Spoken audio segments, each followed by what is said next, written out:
ठीक है, तो लास्ट क्लास में बेसिकली हम लोगों ने जो डिस्कस कर लिया था आपका, वो मैंने डिस्कस कर लिया था लास्ट क्लास में आप लोगों का पीएमसी इंस्ट्रूमेंट्स का डिफ्लेक्टिंग टॉर्क की इक्वेशन मैंने डिस्कस कर ली थी। ठीक है, तो वहाँ पे जो डिफ्लेक्टिंग टॉर्क की जो वैल्यू निकल रही थी आपके पीएमसी इंस्ट्रूमेंट में, वो आपका जो डिफ्लेक्टिंग टॉर्क निकल रहा था वो कितना निकल रहा था, के इंटू आई डिफ्लेक्टिंग टॉर्क निकल रहा था। ठीक है, और आपको पता है कि किसी भी पॉइंटर को स्टेडी स्टेट पोजीशन में लाने के लिए डिफ्लेक्टिंग टॉर्क और कंट्रोलिंग टॉर्क डायरेक्टली एक दूसरे के प्रोपोर्शनल होना चाहिए। ठीक है, तो कंट्रोलिंग टॉर्क क्या हो जाएगा, कंट्रोलिंग टॉर्क भी आपका के इंटू थीटा हो जाएगा। तो इस हिसाब से हम देख सकते हैं जो theta directly proportional to the I हो जाएगा। ठीक है, या फिर ठीक है, तो इस तरीके से आपकी पीएमसी इंस्ट्रूमेंट का वर्किंग यहाँ पे खत्म हो जाता है। ठीक है, उसके बाद में कुछ पॉइंट जैसे रह गए थे, जैसे कि मैंने आपको पीडीएफ में शेयर किया है, पीएमसी इंस्ट्रूमेंट के एडवांटेजेस मैंने आपको एक्सप्लेन किए हैं। तो पीएमसी इंस्ट्रूमेंट के एडवांटेजेस क्या है कि इसमें जो टॉर्क टू वेट रेशियो जो होता है वो काफी हाई होता है। Torque to weight ratio high होने का मतलब क्या है कि जैसे कि ये जो आपने देखा होगा, इसमें बेसिकली मैं टॉर्क की इक्वेशन लगा रहा था इस टाइम, जब मैं उसका इक्वेशन प्रूव कर रहा था, टॉर्क बराबर एफ इंटू आर। ओके, तो इस केसेस में क्या है कि जो टॉर्क की इक्वेशन लगाते टाइम ये हो रहा था कि अगर torque to weight ratio high कब होगा, जब आपका वेट काफी कम होगा और टॉर्क काफी ज्यादा होगा, और वेट कम होगा और टॉर्क ज्यादा होगा, तभी तो आपका टॉर्क टू वेट रेशियो क्या होगा, बहुत ही ज्यादा हाई होगा। ओके, तो इस केसेस में हम ये बोल सकते हैं कि जो इसके अंदर का जो मैकेनिकल सिस्टम है, जो हम पूरा इसके अंदर का जो भी ये मैकेनिकल सिस्टम गियर वियर लगा हुआ है जो भी, तो वो मैकेनिकल सिस्टम का जो अंदर का वेट है वो काफी कम है। तो इसीलिए कोई भी इंस्ट्रूमेंट गुड डिफ्लेक्शन तभी देगा जब उसका टॉर्क टू वेट रेशियो बहुत ही हाई होगा। अगर टॉर्क टू वेट रेशियो बहुत हाई होगा तो उसमें जो पावर कंजम्पशन होगा, पावर कंजम्पशन आपका काफी कैसा होगा, काफी लो होगा, लो पावर कंजम्पशन होगा। ठीक है, तो ये इसका एडवांटेज का पहला पॉइंट था। बाकी इसके एडवांटेज को पॉइंट है, जैसे मैंने सेकंड लिखा है high accuracy and high sensitivity, तो ये आप समझ सकते हो। फिर मैंने तीसरा ये लिखा है कि इसमें क्या होता है कि थर्ड पॉइंट में मैंने ये लिखा है कि इसमें बेसिकली जो स्ट्रे मैग्नेटिक फील्ड होती है, बेसिकली अनवांटेड मैग्नेटिक सिग्नल होता है, तो इसकी वैल्यू काफी बहुत ही कम होती है। तो यहाँ पे क्या रहता है कि स्ट्रे मैग्नेटिक फील्ड में, स्ट्रे मैग्नेटिक फील्ड जो होता है कि एक्चुअली में ये जो भी आपका पीएमसी इंस्ट्रूमेंट का जो भी फिनोमेना हो रहा है, ये काफी स्ट्रॉन्ग मैग्नेटिक फील्ड में हो रहा है। तो जो स्ट्रे मैग्नेटिक फील्ड का इस पर इम्पैक्ट बहुत ही कम होगा, क्योंकि स्ट्रे मैग्नेटिक फील्ड एक तरह का लॉसेस होता है जो कि बहुत ही कम होता है। ठीक है, तो ये तो हो गया इस हमारा पीएमसी इंस्ट्रूमेंट का एडवांटेज वाला पार्ट। उसके बाद में डिसएडवांटेज वाले पार्ट में मैंने ये लिखा है कि ये जो पीएमसी इंस्ट्रूमेंट होता है ये बेसिकली डीसी पैरामीटर को मेजरमेंट करने के काम में आता है। Most widely in DC parameter measurement करने के काम में आता है, क्योंकि डीसी में क्या होता है कि करंट हमारा एक ही डायरेक्शन में फ्लो होता है। अब एक्चुअली में क्या होता है कि ये परमानेंट मैग्नेटिक सिस्टम है, तो अगर आप इसमें एसी सिस्टम को देखोगे तो एसी सिस्टम क्या होता है, बाई डायरेक्शनल होता है। बाई डायरेक्शनल में क्या होगा कि उसकी पोलरिटी आपकी चेंज नहीं होगी। इसमें लिखा भी मैंने, at the direction of the magnetic field changes the permanent magnetic does not change of polarity the AC parameter under measurement, this instrument not suitable for the AC current and AC voltage. ठीक है, तो ये instrument जो होता है PMC instrument, ये basically सिर्फ DC parameter को मेजरमेंट करता है, एसी पैरामीटर को मेजरमेंट नहीं करता है। उसमें आपको 2 पॉइंट लिखा है कि ये पॉइंट हमेशा याद रखिएगा कि जो पीएमसी इंस्ट्रूमेंट होता है, पीएमसी इंस्ट्रूमेंट होता है वो किसी भी सिस्टम की एवरेज वैल्यू को मेजरमेंट करता है। ये एवरेज वर्ड हमेशा याद रखिएगा आप। ठीक है, कभी भी अगर आपको कोई भी, मैंने लास्ट टाइम बताया था, कोई भी इस तरीके की कोई भी आपको रैंडमली वेव दे रखी हो और उस वेव का अगर आपको क्या निकालना हो, अगर इस वेव से वोल्टेज या करंट पीएमसी इंस्ट्रूमेंट की हेल्प से मेजरमेंट करना हो, तो हम इस वेव को निकालेंगे एक पर्टिकुलर टाइम पीरियड के लिए। इसका क्या निकालेंगे हम, बेसिकली एवरेज वैल्यू निकालेंगे। तो इसमें भी क्या होता है कि मैंने नोट में आपको देखा होगा, पीडीएफ में मैंने नोट में ए पॉइंट लिखा है कि अब जो आपका एसी सिग्नल होता है वो 2 तरह का होता है, एक लो फ्रिक्वेंसी सिग्नल और हाई फ्रिक्वेंसी सिग्नल। मैंने लिखा है if a non sinusoidal AC apply the instrument respond the average value. Actually में अगर कोई भी इंस्ट्रूमेंट, जैसे कि अगर ये सिग्नल देखें तो ये सिग्नल क्या है, ये वाला अगर मैं सिग्नल को अगर मैं पहले सिग्नल की बात करूं तो ये सिग्नल बेसिकली आपका साइनसॉइडल सिग्नल नहीं है ना, बट अगर इस सिग्नल की बात करेंगे तो ये सिग्नल क्या है आपका, साइनसॉइडल सिग्नल है। तो साइनसॉइडल सिग्नल के लिए एवरेज वैल्यू कितना होता है, एक पर्टिकुलर टाइम पीरियड के लिए 0 होता है, पर अगर नॉन साइनसॉइडल सिग्नल है तो बेसिकली रिस्पॉन्स में कुछ आपको एवरेज मिलेगी और कुछ ना कुछ उसका आंसर आएगा। ठीक है, फिर यहाँ पे जो आपका सेकंड पॉइंट है, मैंने जो सेकंड पॉइंट यहाँ पे आपको लिख रखा है, that the second point is that कि if the sinusoidal AC applied for high frequency pointer vibrate around the zero position and low frequency oscillate। तो अगर हम हाई फ्रिक्वेंसी पे देंगे तो पॉइंटर हमारा जीरो पोजीशन के अक्रॉस क्या करेगा, वाइब्रेट करेगा। ठीक है, और इसका जो सेकंड पॉइंट और है मैक्सिमम कैरिंग कैपेसिटी इसकी 100 मिली एम्पियर है। 100 मिली एम्पियर तक के करंट को मेजरमेंट कर सकता है, मतलब इसकी कैरिंग कैपेसिटी पीएमसी इंस्ट्रूमेंट की काफ़ी लो है। ठीक है, ये एडवांटेज और डिसएडवांटेज वाला पार्ट है, ये थ्योरी सेक्शन है, अपने आप पढ़ लीजिएगा। ठीक है, उसके बाद में जो हमारा नेक्स्ट टॉपिक आता है, it's an very important as well as CT and as well as end semester examination. आप लोग क्या कहते हैं, जब भी मैं आपसे बोलता हूँ ना कि it is important point of as well as CT as well as end semester examination, तो ना उसको आप नोट कर लिया करिए, ये आपको बाद में हेल्प करेगा कि हाँ सर ने ये इंपॉर्टेंट पॉइंट बताया। लास्ट टाइम तो नहीं, मैं बताऊंगा कि मैं क्या इंपॉर्टेंट है क्या इंपॉर्टेंट नहीं है। ठीक है, तो पीएमसी का, इसको बेसिकली हम बोलते हैं पीएमसी एप्लीकेशन। तो पीएमसी एप्लीकेशन को अगर हम समझे तो एप्लीकेशन इसका दो तरह का है। इंस्ट्रूमेंट है, या तो इससे क्या, या तो उसको हम अमीटर बनाने के लिए डिजाइन करते हैं, या तो उसमें हम वोल्ट मीटर डिजाइन बनाने के लिए डिजाइन करते हैं। यहाँ आपको कुछ नहीं पढ़ाऊंगा मैं, आपको वही पढ़ाऊंगा जो बेसिकली अगर हम पीएमसी इंस्ट्रूमेंट से अमीटर का डिजाइन, सबसे पहले मैं हेडिंग डाल रहा हूँ अमीटर डिजाइन। अमीटर डिजाइन मतलब एक अमीटर को हम कैसे डिजाइन करते हैं, अमीटर की use for the measurement of the current. ये कुछ नहीं है, आप 12th क्लास में पढ़कर आए हो गई है अपनी जेई की तैयारी के दौरान, कुछ नहीं करना है। तो मैंने लिखा है इसमें थ्योरी में आपके पीडीएफ नोट्स में, a basic PMC instrument modified to measure the current by connecting a low resistance across the ammeter movement. अब देखिए इस तरह को देखिए कि सपोज ये हमारा एक अमीटर है, ये हमारा एक अमीटर है और ये अमीटर करंट मेजरमेंट करना चाहता है। इसकी जो करंट कैरिंग कैपेसिटी है वो 10 एम्पियर की है। ठीक है, यहाँ पे अगर करंट हमारा 1 एम्पियर, ये हमारा कुछ सोर्स एंड है, कोई सोर्स एंड है, कोई लोड लगा हुआ है, यहाँ पे कोई स्पेसिफिक लोड लगा हुआ है। यहाँ पे 1 एम्पियर करंट आ रही है, कोई प्रॉब्लम नहीं है। 2 एम्पियर आ रही है, कोई प्रॉब्लम नहीं है। 7 एम्पियर आ रही है, कोई प्रॉब्लम नहीं है। 10 एम्पियर आ रही है, कोई प्रॉब्लम नहीं है। बट अगर इस अमीटर के अक्रॉस डायरेक्टली अगर 100 एम्पियर की करंट पास होगी तो ये अमीटर क्या हो जाएगा, आपका डैमेज हो जाएगा। अगर ये अमीटर डैमेज हो जाएगा तो उसके लिए हम एक सिस्टम यूज करते हैं। हम क्या करते हैं कि इस अमीटर के एक पैरेलल में क्या करते हैं, एक लो रेजिस्टेंस प्रोवाइडेड कर देते हैं।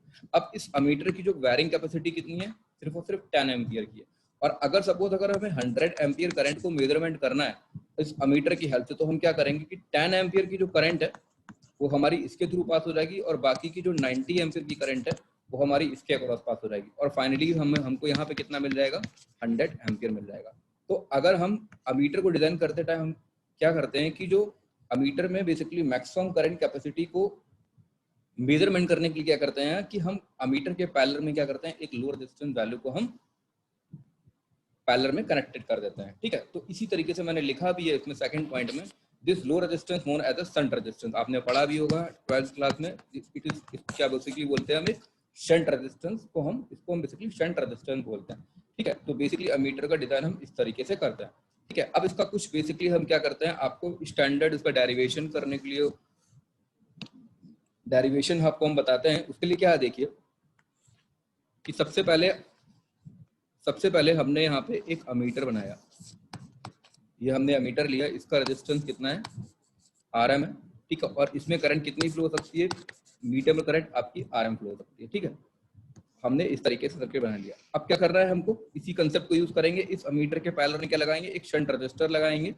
हमने एक शंट रजिस्टर लगाया, इस शंट रजिस्टर को हमने RSH बोल दिया, और टोटल करंट कितनी है, I है, और इस शंट रजिस्टर में कितनी करंट फ्लो हो रही है, I/SH हो रही है। ठीक है, ये हमारा कोई पर्टिकुलर क्या है, कोई भी लोड है। ठीक है, कोई भी लोड है या कोई भी नेटवर्क है जिसके थ्रू हम बेसिकली मेजरमेंट करना चाहते हैं। तो ये बेसिकली हमारा क्या है, एक अमीटर सर्किट का क्या है, नेटवर्क है, that part, only that part. ठीक है, ये हमारा क्या है, पीएमएमसी अमीटर, पीएमएमसी अमीटर। अब बेसिकली हमारा टारगेट क्या होगा, हमारा टारगेट यहाँ पर ये है कि हमको बेसिकली इस शंट रेजिस्टेंस की वैल्यू को क्या करना है, कैलकुलेट करना है। We have to be calculated by the value of shunt resistance. तो क्या करेंगे, सिंपल सी बात है, आपको पता है कि अगर इस पॉइंट और इस पॉइंट को मैं ए पॉइंट दूं, इस पॉइंट को अगर मैं बी पॉइंट दूं, तो आपको पता है कि इस पर्टिकुलर ब्रांच शंट रेजिस्टेंस के अक्रॉस ए बी ब्रांच, और ये भी पॉइंट कितना हो जाएगा, ए हो जाएगा, ये पॉइंट बी हो जाएगा। नहीं, RM रेजिस्टेंस और RSH रेजिस्टेंस क्या है, एक दूसरे के पैरेलल में है। अगर दो रेजिस्टेंस एक दूसरे के पैरेलल में है तो इफेक्टिव आपका वोल्टेज क्या होगा, कांस्टेंट होगा, पैरेलल में वोल्टेज सेम होता है। ठीक है, देखिए मैंने बेसिकली ये आपका अमीटर है जिसका इंटरनल रेजिस्टेंस कितना है, RM है। तो अब इसको अगर हम यहाँ पे वोल्टेज डिवाइडर यहाँ पे अगर हम इस पर्टिकुलर पर अब लिख सकते हैं कि shunt resistance voltage equal to meter resistance voltage equal to meter resistance voltage, shunt resistance equal to meter resistance voltage. Okay, shunt resistance का वोल्टेज मीटर रेजिस्टेंस के वोल्टेज के क्या है, बराबर में है। ठीक है, तो अब देखिए आप यहाँ पे अगर आप वोल्टेज दोनों में बराबर, तो इसमें करंट कितना फ्लो हो रहा है, I of S H flow हो रहा है, तो हम लिख सकते हैं shunt current into shunt resistance equal to meter resistance into meter current, दोनों का voltage I S H into R S H equal to I M into R M. यहाँ तक आपको समझ में आ रहा होगा। अगर इस पर्टिकुलर पॉइंट पे हम केसीएल लगा दे तो हम लिख सकते हैं the value of current I equal to I S H plus I of M. आपका टारगेट क्या है, शंट रेजिस्टेंस की वैल्यू को कैलकुलेट करना है कि मिनिमम कितना रेजिस्टेंस लगाएं। अब देखिए मिनिमम कितना रेजिस्टेंस लगाएं कि जो 90 एम्पीयर की करंट इसके अक्रॉस क्या हो जाए, पास हो जाए। तो बेसिकली आपका टारगेट क्या रहेगा, शंट रेजिस्टेंस की वैल्यू को कैलकुलेट करने का टारगेट रहेगा। आपने शंट करंट अपनी तरफ से वेरिएबल माना है, तो आप इस शंट रेजिस्टेंस की शंट करंट की वैल्यू को आप कैलकुलेट कर लीजिए। अगर यहाँ से आप शंट करंट निकालेंगे तो शंट करंट कितना निकलेगा आपका, आई माइनस आई ऑफ एम। ये क्या निकला आपका, this is the value of shunt current. ये क्या है आपका, शंट करंट का वैल्यू है। ओके, अब देखिए अब क्या करिए, आप कुछ नहीं, इस शंट करंट की वैल्यू को यहाँ पे पुट कर दीजिए। अगर आप इस शंट करंट की वैल्यू को यहाँ पे पुट करेंगे तो कितना आएगा आपका, अगर इसको इक्वेशन नंबर 1 डाले तो फॉर इक्वेशन 1 अगर हम शंट करंट की वैल्यू को पुट करें, ठीक है, तो देखिए कितना आएगा, I minus I M into shunt resistance equal to meter current into meter resistance. ठीक है, ओके। अब देखिए यहां से आप क्या करेंगे, उसके बाद में क्या करें आप, उसके बाद में आपसे कैलकुलेशन में क्या करेंगे, देखिए उसके बाद में क्या करेंगे, अगर आप shunt resistance divided by meter resistance को कैलकुलेट करें तो कितना लिखेंगे आप, that is equal to meter current divided by I minus I of M. Okay, ठीक है, इतना क्लियर हुआ आपको, ठीक है। तो इसके बाद में क्या करें, अगर इसको हम थोड़ा सा रेसिप्रोकल में लिख लें तो हम इसको ऐसे लिख सकते हैं, R M divide by shunt resistance equal to I minus I M divided by I M. Okay, इसको थोड़ा सा और सॉल्व करते हैं तो कितना हो जाएगा, meter resistance into shunt resistance equal to I divided by I M minus 1। ठीक है, अब क्या करें हम, इस i divide by I M को अगर मैं एक मल्टीप्लिकेशन फैक्टर m मान लूं तो उसको क्या लिखेंगे हम, meter resistance divided by the value of shunt resistance equal to m minus 1। तो यहाँ से हमारा शंट रेजिस्टेंस कितना आ जाएगा, shunt resistance equal to meter resistance divided by m minus 1। This is the value of shunt resistance where m is equal to i divided by i m। यहाँ पे m की वैल्यू कितनी है, i divided by i m, m की value. तो यार ये चीज आपको क्लियर हुई, तो इट इज ए तो ये आपका बेसिकली क्या था, एक पीएमसी अमीटर सिस्टम का एक पूरा डेरिवेशन था जिसमें हम शंट रेजिस्टेंस की वैल्यू को कैलकुलेट कर रहे हैं। ठीक है, इसके बेसिस पे न्यूमेरिकल हो सकता है मैं अभी कराऊंगा अगर टाइम बचा है, फिर नेक्स्ट संडे कराऊं। तो इसको बेसिकली हम बोलते हैं calculation of an shunt resistance for an ammeter system. Okay, अब इस तरीके से देखिए यहाँ पे क्या किया है हमने, यहाँ पे एक ही बेसिकली हमने शंट रेजिस्टेंस को यूज किया। बट अगर मैं सपोज ऐसा करना हो कि अभी तो हमने एक स्टैंडर्ड वैल्यू सिर्फ 100 एम्पियर हमारा स्टैंडर्ड था, तो हमने 90 एम्पियर पास कर दी। अब सपोज अगर क्या कहते हैं हमको, अगर हम इस रेजिस्टेंस की वैल्यू को चेंज, अगर हम इस रेजिस्टेंस को वेरिएबल बना दें, अगर इस रेजिस्टेंस को हम, जो कि अमीटर के पैरेलल में रेजिस्टेंस लगा है, अगर इस रेजिस्टेंस को हम वेरिएबल बना दें तो जो 90 एम्पियर की करंट है हम इसको भी क्या कर सकते हैं, वेरिएबल बना सकते हैं। कि सपोज अगर क्या कहते हैं हम, अगर तो उसी जब हम इस रेजिस्टेंस को वेरिएबल बनाते हैं तो उसी को बेसिकली हम एक नाम देते हैं जिसको बोलते हैं मल्टी रेंज अमीटर मेथड, जो मैंने आपको पेज नंबर 3 पे पीडीएफ नोट में शेयर कर रखा है। तो इसके का जो पार्ट मैं एक्सप्लेन कर रहा हूं आपको, multi range ammeter, multi range ammeter method. अब मल्टी रेंज अमीटर मेथड में देखिए क्या है, सिंपल से हमने कुछ और इस तरीके से वायर यूज कर लिए। ठीक है, ये आपका एक सिंपल मीटर रेजिस्टेंस हो गया, इसमें मीटर करंट फ्लो हो गई, ये करंट आपकी आई हो गई, इसमें पर्टिकुलर करंट I1 हो गई, इस मोड में करंट I2 हो गई, इस मोड में करंट आपकी I3 हो गई, ठीक है। एक आपका वायर कुछ इस तरीके से ऐसे कनेक्टेड हो गया, ओके। ये आपका सिस्टम डिजाइन हो गया। ये आपका क्या, इसको शंट रेजिस्टेंस RS1 कर दिया, इसको शंट रेजिस्टेंस RS2 कह दिया, इसको शंट रेजिस्टेंस RS3 कह दिया। अब ये जो आपका पॉइंटर है, ये पॉइंटर क्या है, यहाँ पे कनेक्टेड है, और ये रेजिस्टेंस की वैल्यू क्या है, आपस में अलग अलग है। तो अगर आप इस पॉइंटर को इस तरीके से मूव कराएंगे तो हर पर्टिकुलर रेजिस्टेंस के अक्रॉस करंट की वैल्यू क्या होगी, अलग अलग होगी। तो अगर मैं RSH1 की वैल्यू निकालना चाहूँ तो आप इसी डेरिवेशन से RSH1 की वैल्यू निकाल सकते, कितनी निकलेगी, RM divided by M1 minus 1, M1 minus 1, where M1 equal to कितना है, M1 कितना है, M1 कितना हो जाएगा, M1 हो जाएगा आपका कि current of I1 divided by IM, okay. तो M1 कितना हो जाएगा, current of I1 divide by M, current of M2 की वैल्यू कितनी हो जाएगी, I2 डिवाइड बाई IM, और अगर हम M3 की बात करें तो M3 कितना हो जाएगा, I3 डिवाइड बाई IM, ठीक है। तो ये M1 M2 M3, ठीक है, इस तरीके से निकाल सकते हैं। इसके बेसिस पे बेसिकली मैं आपको न्यूमेरिकल कराऊंगा एक, तो उस न्यूमेरिकल से आपको बहुत ही अच्छे से क्लियर होगा ये सारा कंसेप्ट, ठीक है। तो जितना भी आप देख रहे होंगे सारा जो नेटवर्क का पार्ट यहाँ लग रहा है, जो भी मैंने आपको कराया है, जितना भी आपका नेटवर्क का पार्ट लग रहा है इस डेरिवेशन में, ये आपको बहुत ही अच्छे से क्लियर होगा जब बेसिकली ये मल्टी रेंज, आपका मल्टी रेंज वाला कंसेप्ट आपको तब क्लियर होगा, मैं आपको मल्टी रेंज का न्यूमेरिकल कराऊंगा, तब वहां से आपको चीजें बहुत अच्छे से क्लियर होंगी, ठीक है। तो ये तो था आपका किसका part, that is a part of an ammeter system. अब नेक्स्ट हम चलते हैं PMC वोल्ट मीटर, ठीक है। नेक्स्ट हमारा पार्ट जो है वो है हमारा PMC volt meter. PMC volt meter. तो देखिए PMC वोल्ट मीटर को कैसे डिजाइन करेंगे, आपको पता है कि अगर हम बात करें PMC वोल्ट मीटर के, तो मैंने आपको थ्योरी नोट पर लिखाया है कि a basic PMC instrument is modified to measure the voltage by connecting a high resistance.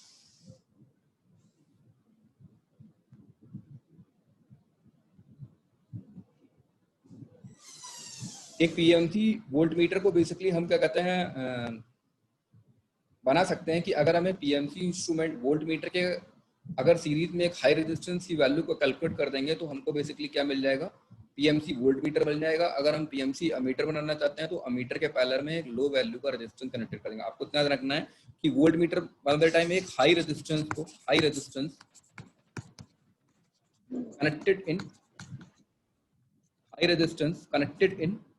Connected with series, ठीक है। तो हाई रेजिस्टेंस को हमेशा लोड के साथ सीरीज में कनेक्ट, हाई रेजिस्टेंस को बेसिकली कनेक्टेड करेंगे। तो PMC वोल्ट मीटर का हमेशा ध्यान रखिएगा कि हम एक हाई रेजिस्टेंस को सीरीज में कनेक्ट करेंगे, जबकि अमीटर बना देने के लिए हम लो रेजिस्टेंस को पैरेलल में कनेक्टेड करेंगे। वही मैंने आपको बेसिकली इसमें लिखा हुआ। अब मैं बेसिकली इसका स्ट्रक्चर डिजाइन कर दे रहा हूँ। अगर मैं इसका स्ट्रक्चर डिजाइन करूँ,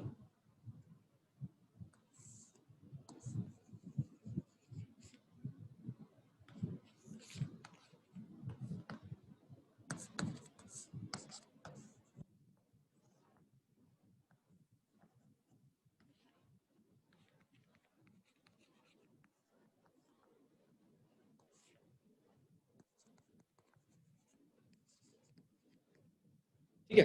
अब देखिए सबसे पहले ये वोल्ट मीटर क्या था, अगर उसी को ही देखें, सबसे पहले वोल्ट मीटर क्या था, ये सिर्फ और सिर्फ 100 वोल्ट को, सपोज 100 नहीं, ये वोल्ट मीटर सपोज ये 10 वोल्ट को ही मेजरमेंट करने की इसकी कैपेसिटी थी। इस पॉइंट को मैं A मार्क कर दे रहा हूँ, इस पॉइंट को मैं B मार्क कर दे रहा हूँ। ये पहले वोल्ट मीटर सिर्फ और सिर्फ 10 वोल्ट को ही वोल्टेज का मेजरमेंट कर सकता था, पर अगर हम इस वोल्ट मीटर के अक्रॉस 100 वोल्ट का मेजरमेंट करना चाहते हैं तो ये वोल्ट मीटर क्या करेगा, डैमेज हो जाएगा। डैमेज वोल्ट मीटर कैसे हो जाएगा, वोल्ट मीटर डैमेज इसलिए हो जाएगा क्योंकि वोल्ट मीटर का कैपेसिटी कितना है, 10 वोल्ट का। तो हमने क्या किया, इस वोल्ट मीटर के सीरीज में एक रेजिस्टेंस लगा दिया।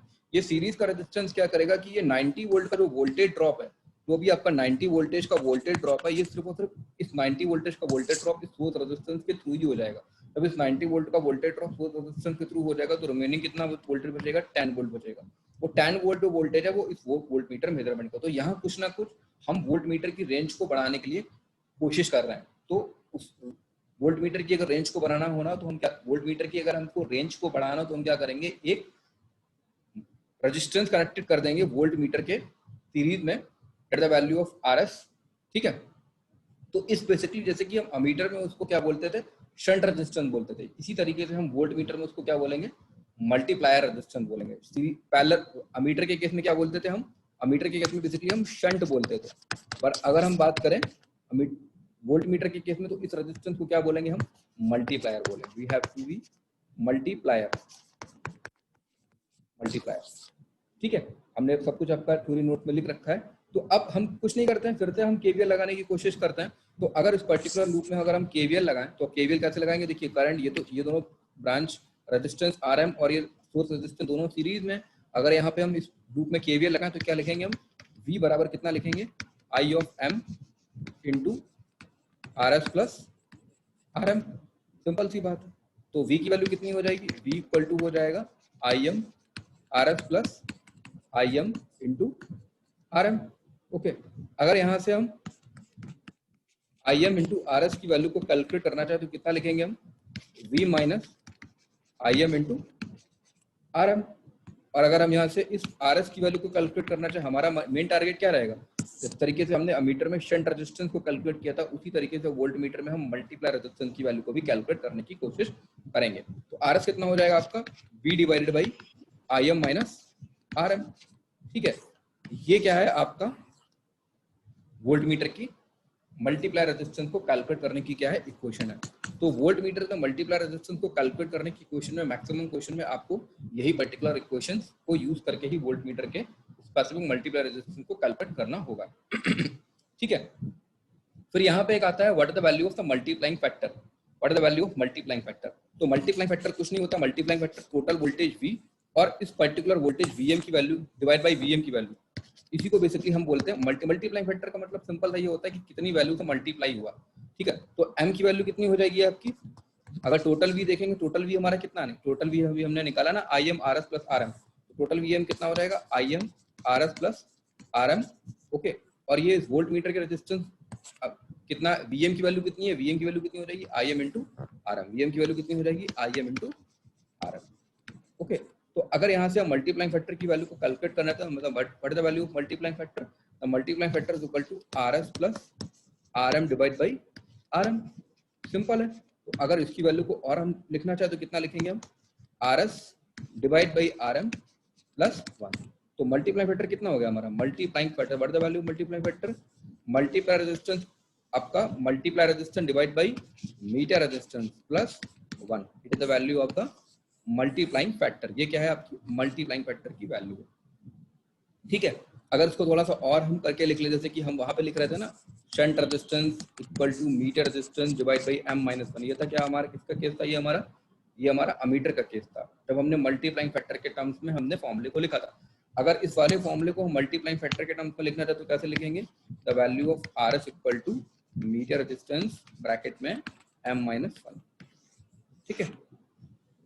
तो ये हो गया आपका किसका पार्ट, आपका वोल्ट मीटर का पार्ट, ठीक है, कि how to use to be from an PMC voltmeter, okay, ठीक है।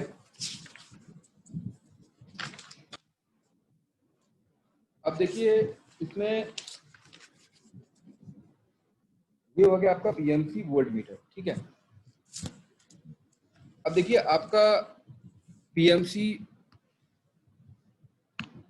उसके बाद में एक पॉइंट मैं थोड़ा सा पीछे से भूल गया आपको मीटर में एक्सप्लेन करने का, एक डेरिवेशन आपका और था, जैसे कि एक सर्किट होता है जिसको हम बेसिकली बोलते हैं क्वाइटेंट शंट या यूनिवर्सल शंट।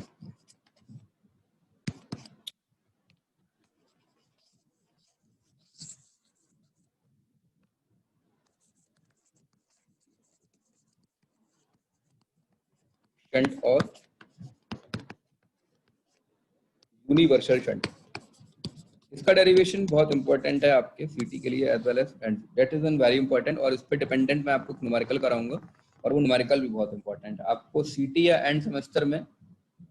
ये शायद हो सकता है कि न्यूमेरिकल देखने को मिले या फिर क्या कहते हैं आपका ये डेरिवेशन करने को मिले, ठीक है। तो इट्स एन वेरी इंपॉर्टेंट, आप ध्यान रखिएगा इस चीज को। तो इसके सर्किट्स को मैं बना लेता हूँ पहले, ठीक है।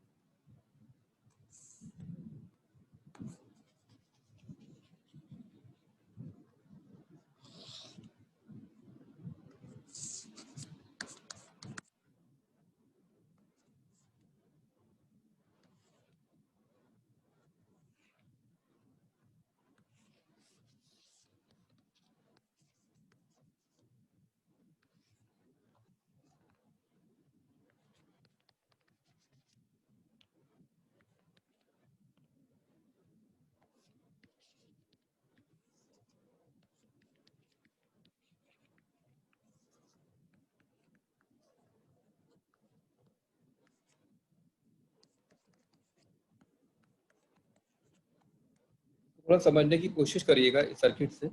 इस सर्किट से भी बेसिकली मुझे R1, R2, R3 we have to be calculated the value of my target is an R1, R2 और R3। इस रेजिस्टेंस की मुझे वैल्यू को क्या करना है, कैलकुलेट करना है, ठीक है। इस पर्टिकुलर सर्किट में सिंपल सा हम वही अपना कंसेप्ट लगाएंगे, ठीक है।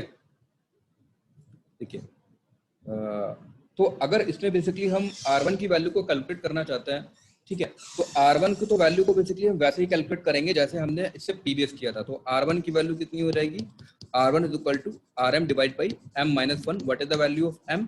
M is equal to simple I upon IM। तो R1 तो बिल्कुल वैसे ही कैलकुलेट होगा जैसे कि हमने प्रीवियस में कैलकुलेट किया था, ठीक है। अब हम क्या करेंगे, R2 की वैल्यू को कैलकुलेट करेंगे। तो R2 की वैल्यू को देख लिए कैसे कैलकुलेट करेंगे।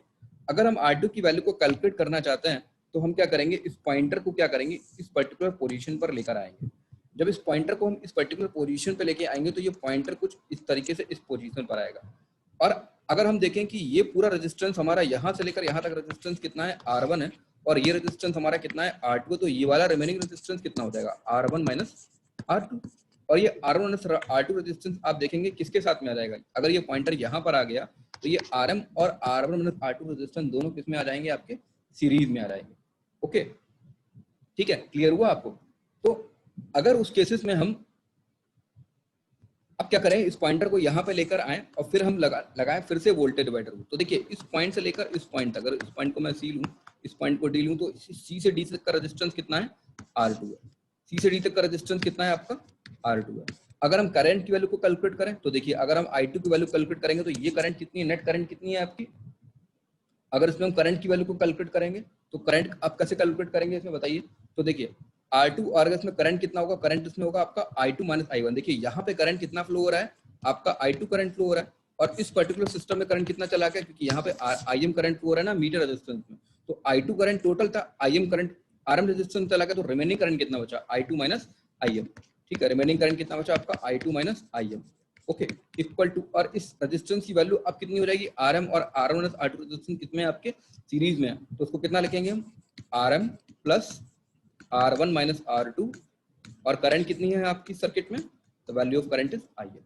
ओके, अगर यहाँ से वैल्यू को कैलकुलेट करने की कोशिश करें तो हम कितना लिखेंगे, देखिए I2 into R2 minus IM into R2 equal to RM, कितना लिखेंगे, RM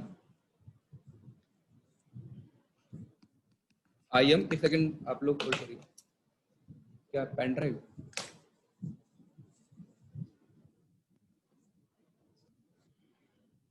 ठीक है, IM RM plus IM R1 minus IM into R2। तो IM R2 से IM R2 आपका क्या हो जाएगा, कैंसिल हो जाएगा।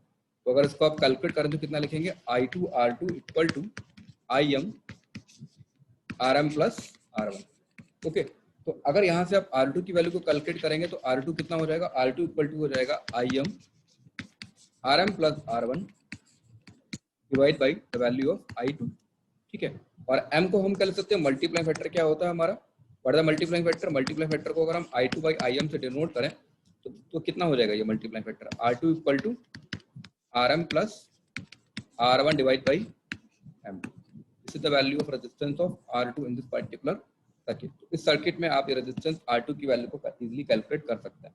ओके, उसी तरीके से आप R3 रेजिस्टेंस की वैल्यू को अपने आप से कैलकुलेट करिएगा। इसी तरीके से अगर आप R3 रेजिस्टेंस को कैलकुलेट करेंगे तो देखिए ये रेजिस्टेंस पूरा यहाँ से लेकर यहाँ तक किसके साथ में हो जाएगा, सीरीज में हो जाएगा। तो इस रेजिस्टेंस की आप अपने आप से वैल्यू को कैलकुलेट करके कोशिश करिएगा, ठीक है। Okay, then we have to be calculated the value of R3। अगर आप R3 रेजिस्टेंस को कैलकुलेट करेंगे RM plus RM divide by M3, ये आपका R3 रेजिस्टेंस आएगा, और M3 की वैल्यू कितनी हो जाएगी, M3 equal to I3 by IM। ये आप अपने आप से कैलकुलेट करने की कोशिश करिएगा। आप सबसे पहले इस पर्टिकुलर पॉइंट, अगर मैं इस पॉइंट को E बोलूं और इस वाले पॉइंट को मैं अगर F बोलूं, थोड़ा सा रफ कर दूं, थोड़ा सा ज्यादा ऑड हो गया है ये,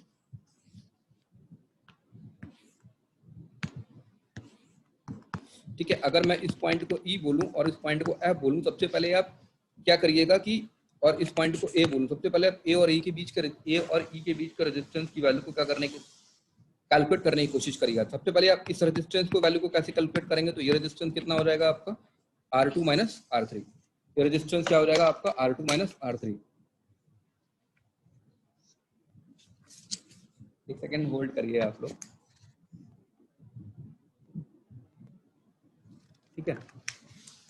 इस रेजिस्टेंस की वैल्यू कितनी हो जाएगी आपकी R2 माइनस R3, ठीक है, इस पर्टिकुलर रेजिस्टेंस की। अब कैलकुलेट, और इस रेजिस्टेंस की वैल्यू R2 माइनस R3 हो जाएगी, और इस रेजिस्टेंस की वैल्यू कितनी है R1 माइनस R2 है।